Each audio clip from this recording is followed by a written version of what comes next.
Commander Jake Morrison stood at the big window of Space Station Alpha, watching the alien ships come closer.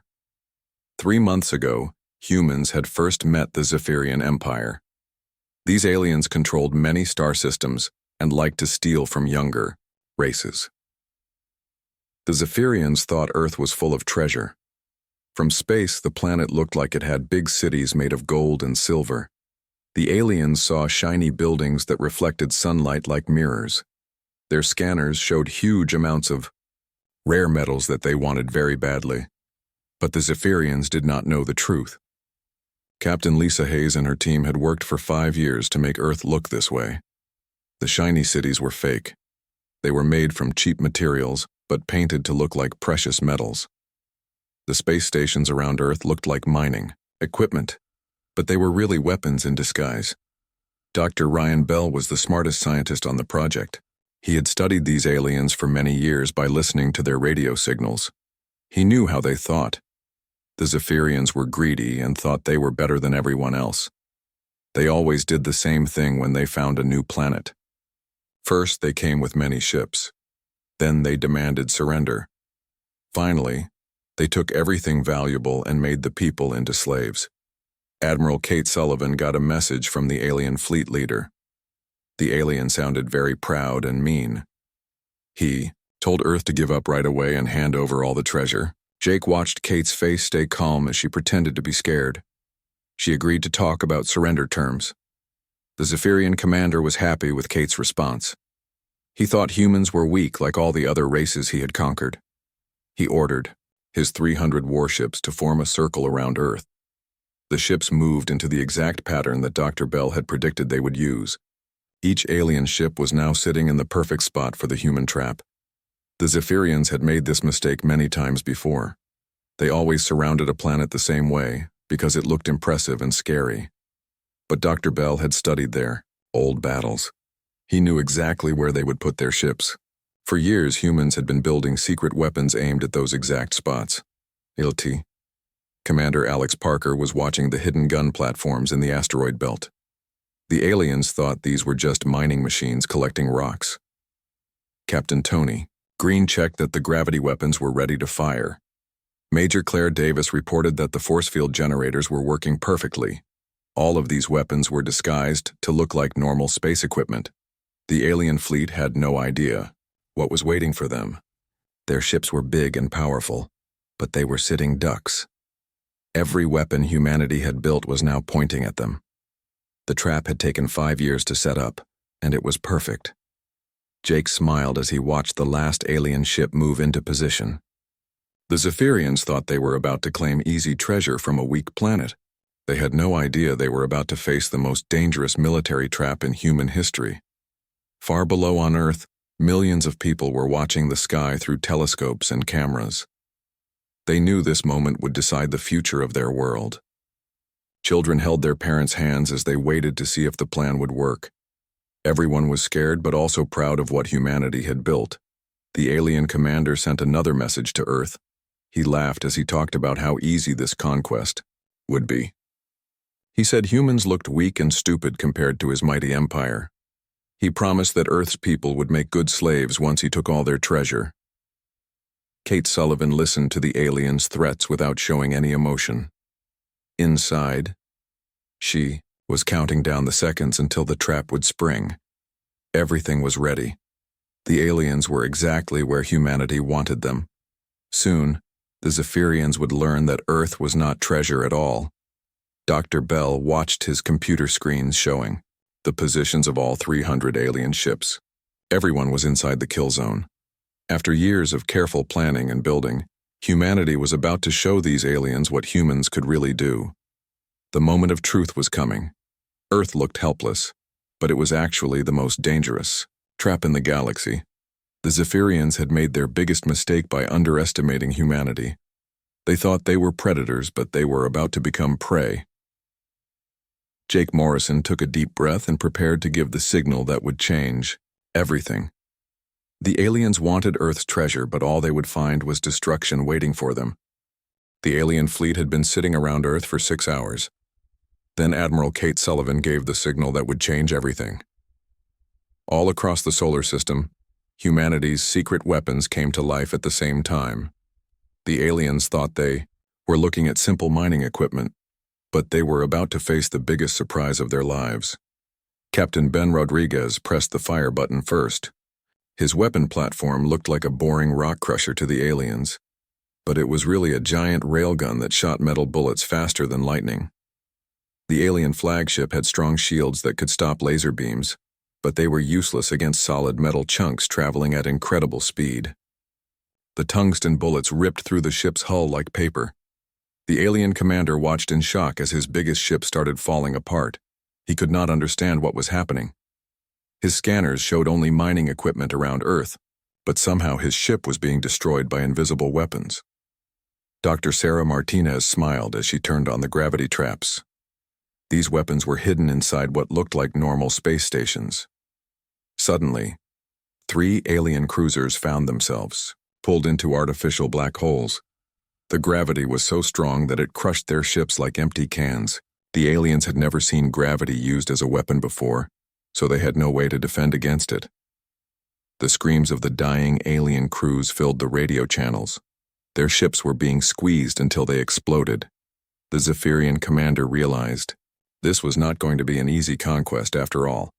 Major Pete Williams led 100 human fighter ships out of hidden bases built inside asteroids. The aliens thought these were just floating rocks, but they were actually secret hangars. The human fighters were small and fast, designed to slip through holes in alien shields. Pete and his pilots had trained for years to fight these exact ships. The alien fighters tried to respond, but they were slow and clumsy compared to the human ships. The Zephyrians were used to fighting weak enemies with bad technology. They had no experience fighting someone who was actually prepared for battle. Commander Amy Foster activated the mirror network around Earth. The aliens thought these were just solar panels collecting sunlight for electricity. But they were really giant mirrors that could focus the sun's light into deadly beams. The concentrated sunlight cut through alien armor like a hot knife through butter. Amy watched as the solar death rays sliced alien ships in half. The beautiful beams of light looked almost peaceful, but they carried the power of the sun itself. Ship after ship exploded as the mirrors found their targets. The Zephyrian fleet commander finally understood that this was a trap. He ordered his ships to retreat immediately, but the humans had thought of this too. Captain Steve Mitchell triggered the electromagnetic pulse mines that were disguised as communication satellites. The EMP blast shut down the computers on half the alien ships. Without their navigation systems, the ships floated helplessly in space like dead whales. The aliens inside were trapped, unable to steer or fight back. Colonel Helen Price watched everything from the main command center on Earth. She had spent years planning this moment. The alien formation that looked so scary and powerful was now falling apart. Ship after ship was being destroyed by weapons the aliens never saw coming. The Zephyrians were panicking. Their perfect battle formation became a death trap as human weapons attacked from every direction. Some aliens tried to surrender, but their ships were destroyed before they could send the message. Captain Tony Green activated the next wave of weapons. Railgun platforms that looked like asteroid mining equipment opened fire from new angles. The aliens spun their ships around trying to find where the shots were coming from, but there were weapons hidden everywhere. Major Claire Davis turned on the final surprise. Giant electromagnets disguised as research stations grabbed the alien ships and held them still. The aliens could not move or escape while the human weapons picked them off one by one. Dr. Ryan Bell watched his computer screens showing the battle. Every prediction he had made was coming true. The aliens were doing exactly what he said they would do. They were proud and stupid, just like all the other races they had conquered. But humans were different. Humans had spent years preparing for this day. Every fake mining platform was really a weapon. Every innocent-looking space station was really a trap. The aliens thought they were hunting sheep, but they had walked into a den of wolves. Within 2 hours, the mighty Zephyrian fleet was broken and scattered. Hundreds of their ships were destroyed or floating dead in space. The survivors were trying desperately to escape, but the humans were not done with them yet. Jake Morrison looked out at the wreckage of the alien fleet. Burning ships drifted through space like falling stars. The trap had worked perfectly. Earth was safe, and the galaxy now knew that humanity was not easy prey. The aliens had come looking for treasure, but all they found was death waiting for them in the darkness of space. Admiral Kate Sullivan watched the broken alien ships trying to escape from Earth.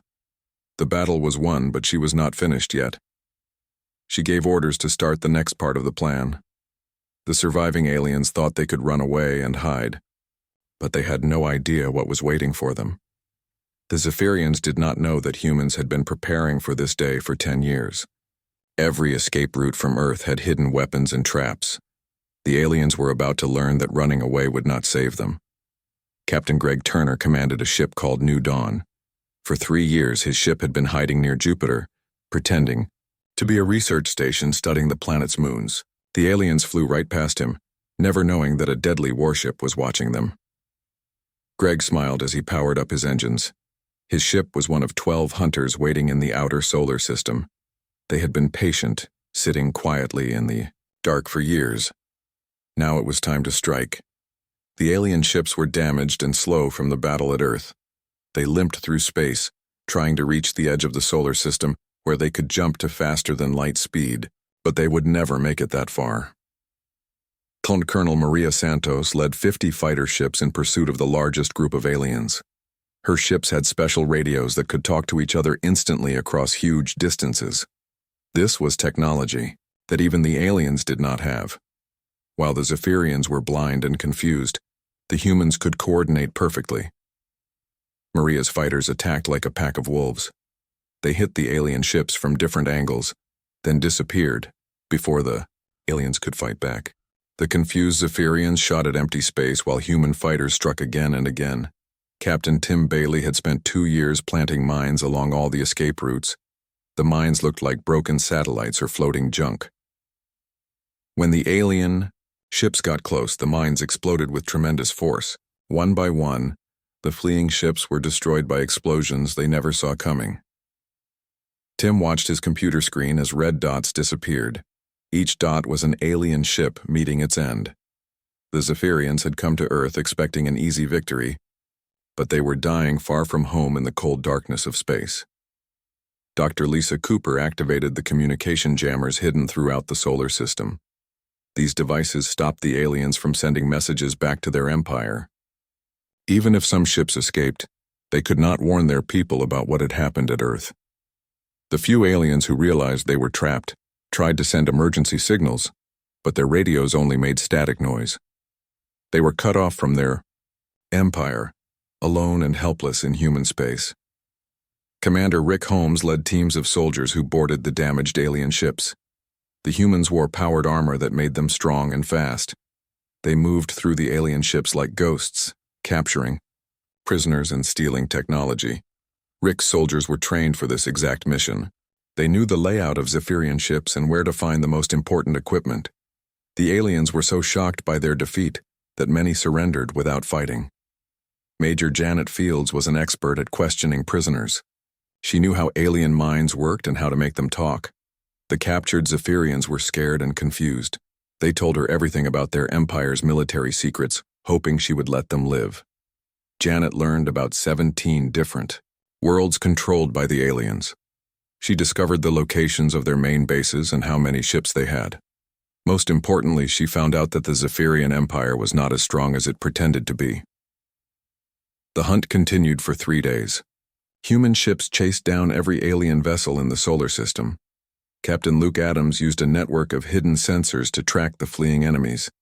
The sensors looked like normal space equipment, but they could see everything that moved in space. Luke's sensors were so good that not even the smallest alien escape pod could hide. Every time the aliens thought they had found a safe place to hide, human hunters appeared to destroy them. Some aliens tried to surrender by sending white flag signals, but it was too late. Admiral Sullivan had decided that none of the invaders would leave human space alive. They had come to enslave humanity, so they deserved no mercy. By the end of the week, the solar system was quiet again. 300 alien warships had entered human space, but none would return home. Some were destroyed, others were captured, but all were defeated. The wreckage of the alien fleet floated around Earth like a warning to other would-be conquerors. Any alien race that looked at Earth through telescopes would see the remains of the mighty Zephyrian fleet and think twice about attacking humanity. Captain Ben Rodriguez collected samples from the destroyed alien ships. Human scientists would study the wreckage to learn how to build even better weapons. Every piece of alien technology would make humanity stronger. The people of Earth celebrated as news of the victory spread around the world. Children who had been afraid of alien monsters could sleep peacefully again. Parents hugged their families knowing that their world was safe. But Admiral Sullivan was already planning the next step. The captured aliens had told them where the Zephyrian Empire's worlds were located. Soon, it would be humanity's turn to visit those worlds. The hunters had become the hunted, and the aliens would learn what it felt like to be afraid. 6 months after destroying the alien fleet, Admiral Kate Sullivan stood in the war room of humanity's first real battleship, the UES Retribution. The information stolen from captured aliens had shown them 17 Zephyrian worlds and the Empire's biggest weaknesses. Now it was time to take the fight to the aliens' home territory. Captain Nick Taylor reported that the human fleet was ready to launch. 50 warships built with Earth technology and stolen alien equipment were prepared to travel between the stars. Each ship was filled with volunteers who knew they were about to make history as humanity's first space warriors. The new ships were faster and stronger than anything the Zephyrians had ever seen. Human engineers had taken the best alien technology and made it even better. The hunters were about to become the hunted. Dr. Kevin Moore had spent months studying the aliens they had captured. He learned that the Zephyrian Empire was built on slavery. Only a few real Zephyrians controlled everything, while millions of slave races did all the work. If the control centers could be captured, entire worlds would be free. This was the Empire's biggest weakness. The Zephyrians were lazy and cruel. They let machines and slaves do everything while they lived in luxury. But this meant their empire was like a house of cards. Remove the top and everything would fall down. Commander Julie West had been talking secretly with rebel groups on alien worlds. Dozens of enslaved species were ready to fight for freedom if humanity could help them. The galaxy was full of races who hated their Zephyrian masters and wanted revenge. Julie smiled as she read the latest messages from the rebels. Entire planets were ready to rise up against their oppressors. All they needed was a signal that the mighty Zephyrian military could be defeated. The first target was a planet called Kepler 442b, where the Empire trained its future commanders. This military academy world was where young Zephyrians learned how to conquer and enslave other races. Captain Dale Roberts led the attack force that would destroy this symbol of alien cruelty. Dale's ships appeared suddenly in orbit around the planet. The Zephyrians had built their defenses to stop attacks from deep space, but the human ships jumped directly into the planet's orbit. The aliens were completely surprised by this new technology. The planetary defense systems tried to fire at the human ships, but they were too slow. Human weapons destroyed the defense platforms in minutes. The Zephyrians on the ground watched in terror as their protective shields collapsed. Major Cindy Brooks led the ground invasion with 10,000 human soldiers. They dropped from orbit, in armored suits that made them look like metal angels of death. The young alien officers at the academy had been trained to fight primitive species with spears and simple guns. They had never faced an enemy with advanced technology and real military training. The battle for the academy lasted only 6 hours. The Zephyrian students and teachers surrendered when they realized they could not win. Cindy's soldiers captured the entire facility without losing a single human life. Inside the Academy's computers, humanity found detailed plans for the Empire's military strategies.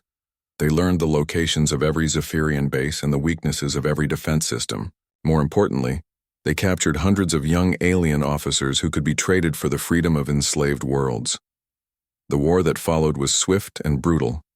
Human fleets struck at Zephyrian worlds like lightning.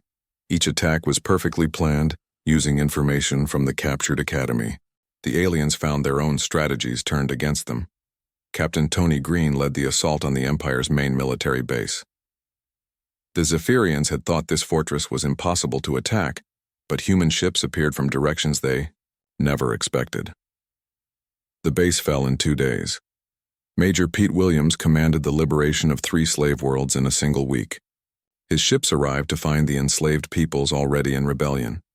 The combination of human firepower and alien anger was unstoppable. The Zephyrian Empire tried to fight back, but their military was weak and corrupt. Their officers were used to easy victories against helpless victims.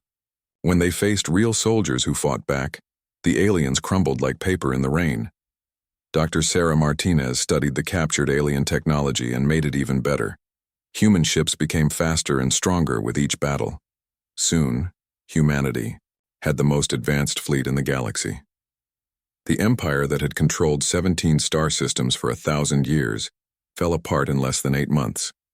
One by one, the Zephyrian worlds surrendered or were conquered. The slaves rose up everywhere, breaking their chains and claiming freedom. Captain Sandra Hill stood on the bridge of the UES Victory as it entered orbit around the former Zephyrian homeworld. The planet that had once been the center of a cruel empire was now governed by a council of free species. The slaves had become the masters, and the masters had become nothing. The few surviving Zephyrians were put on trial for their crimes against the galaxy. They begged for mercy, but received the same kindness they had shown their victims. Justice was served to those who had caused so much suffering. Admiral Sullivan wrote her final report to Earth Command. The mission was complete. The Zephyrian Empire was destroyed. All enslaved species were free, and humanity had become the strongest military power in this part of space. The trap that started at Earth had led to the liberation of the entire galaxy. Jake Morrison, now promoted to Admiral, looked out at the stars from his new flagship. The galaxy was at peace for the first time in centuries. Dozens of free worlds were trading and talking instead of fighting and dying. Children on 100 different worlds would grow up free because of what humanity had done. The species that had once been slaves were now building their own civilizations. The galaxy was full of hope instead of fear. The aliens had come to Earth looking for easy treasure. Instead, they had found the end of their empire and the beginning of a new age of freedom. Humanity had proven that sometimes the best defense is a perfect trap, and the best victory is one that frees everyone.